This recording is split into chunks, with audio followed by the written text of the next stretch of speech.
Sebelum panggung ada, sebelum dalang bernapas, para leluhur percaya bayangan adalah bahasa para dewa.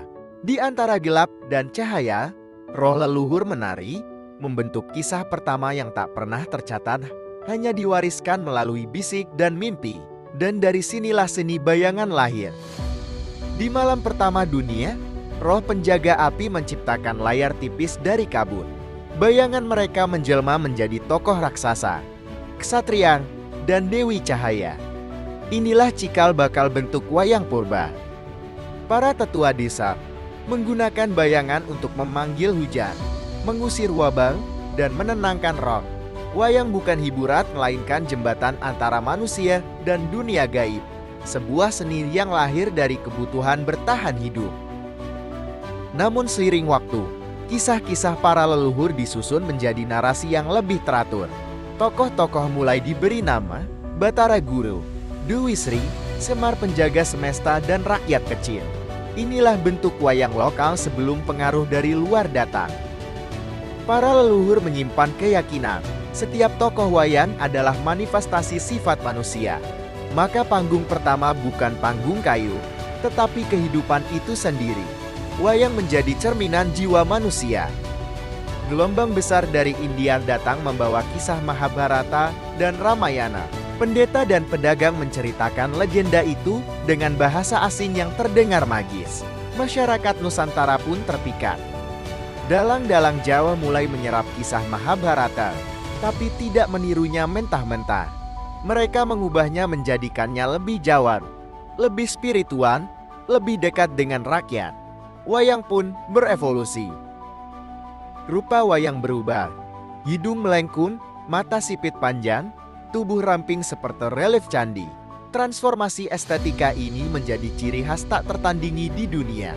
Wayang Jawa lahir sebagai identitas baru. Cerita Bharatayuddha mulai masuk desa-desa, menjadi ajaran moral, bukan sekadar drama perang. Tokoh Kurawa dan Pandawa menjadi simbol pilihan hidup manusia. Wayang kini menjadi ilmu, bukan sekedar tontonan. Lewat wayang, ajaran dharma, karma, dan tatanan dunia jadi mudah dipahami rakyat. Wayang menjadi sekolah pertama Nusantara tempat rakyat belajar etika, kepemimpinan, dan spiritualitas. Panggung menjadi universitas rakyat. Pada masa Mataram kuno, wayang diangkat sebagai bagian penting ritual kerajaan. Para raja menyadari kekuatannya sebagai alat pendidikan dan legitimasi kekuasaan. Dalang menjadi tokoh terpandang. Candi-candi seperti Prambanan memuat relief cerita Ramayana yang nantinya menginspirasi bentuk wayang. Seni bayangan dan seni batu saling memengaruhi, menciptakan keindahan unik Jawa, warisan visual yang abadi. Kerajaan-kerajaan di Jawa menjadikan wayang sebagai sarana menyampaikan ajaran negara. Kisah ksatria digambarkan sebagai contoh ideal pemimpin. Gagasan politik halus terselip di balik dialog. Tokoh punakawan yaitu Semar, Garani, Pitrum, dan Bagong hanya ada di Nusantara. Mereka tidak berasal dari India, namun diciptakan dalang Jawa sebagai suara rakyat jelata. Inilah jati diri wayang yang paling otentik. Semar dianggap sebagai titisan dewa yang turun merakyat, simbol moral tertinggi dalam lakon. Ia menegur raja jika salah, menghibur rakyat yang sedih. Tokoh ini hanya ada di tanah Jawa. Di era Majapahit, wayang mencapai masa keemasan. Para Brahmana dan dalang menyusun lakon-lakon baru untuk menyesuaikan kebutuhan politik kerajaan besar ini. Wayang jadi panggung moral Imperium Nusantara. Gajah Mada sering digambarkan sebagai sosok ksatria ideal dan nilai-nilai Sumpah Palapa disisipkan dalam lakon. Wayang menjadi alat penyebar semangat persatuan Nusantara. Masyarakat belajar nasionalisme dari bayangan. Setelah Majapahit runtuh, Islam masuk dengan kuat, alih-alih punah. Wayang justru berkembang melalui karya para wali, terutama Sunan Kalijaga. Wayang menjadi sarana dakwah. Lakon-lakon baru seperti Jimat Kalimasada diberi makna keislaman tanpa menghapus unsur budaya lama. Sintesis budaya ini menjadikan wayang semakin kaya dan relevan. Dari sinilah wayang kulit berkembang pesat. Wayang akhirnya menjadi seni lintas agama. lintas kerajaan, lintas zaman, Hindu, Buddha, Islam semuanya teranyam dalam satu panggung.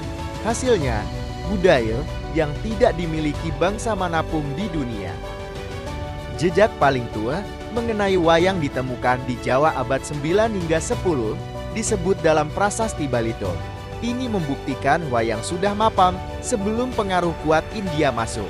Wayang adalah seni lokal yang berkembang secara mandiri. Pengaruh India memang memperkaya narasi wayang, tetapi tidak menentukan bentuk fisiknya. Bentuk fisik wayang kulit murni inovasi Jawa.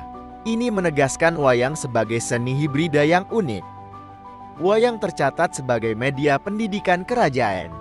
Sejak era Mataram kuno, Raja Balitung hingga Raja-Raja Majapahit menggunakan wayang untuk upacara negara. Seni ini punya fungsi politik yang kuat. Pada abad 15 hingga 16, Wali Songo mengadaptasi wayang menjadi media dakwah. Bentuknya dipanjangkan agar tidak menyerupai manusia sesuai etika Islam. Disinilah wayang kulit modern lahir. Pada masa kolonial, Belanda beberapa kali mencoba membatasi pertunjukan wayang karena dianggap menyebarkan kritik sosial. Namun rakyat tetap mempertahankannya secara sembunyi-sembunyi. Wayang menjadi simbol perlawanan budaya.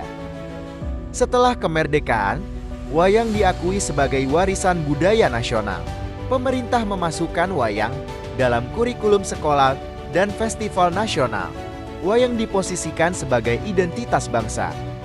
UNESCO pada tahun 2003 menetapkan wayang Indonesia sebagai Masterpiece of Orang and Intangible Heritage of Humanity. Pengakuan ini menempatkan wayang sebagai seni terbaik dunia. Sebuah prestasi budaya yang luar biasa. Wayang terus berevolusi. Wayang golait, wayang orang, wayang wahyu, hingga wayang kontemporer. Seni ini terbukti mampu beradaptasi lintas zaman. Tidak ada seni bayangan lain yang selengkap wayang Indonesia. Wayang bukan hanya tontonan, ia adalah ensiklopedia hidup. Di dalamnya tersimpan sejarah, moral, politik spiritual, dan identitas bangsa Indonesia. Seni yang membawa jejak ribuan tahun. Kini tinggal satu pertanyaan. Jika wayang mampu bertahan dari zaman batu, kerajaan besar, agama-agama dunia, hingga kolonialisme, akan menjadi seperti apakah wujud wayang 100 tahun ke depan?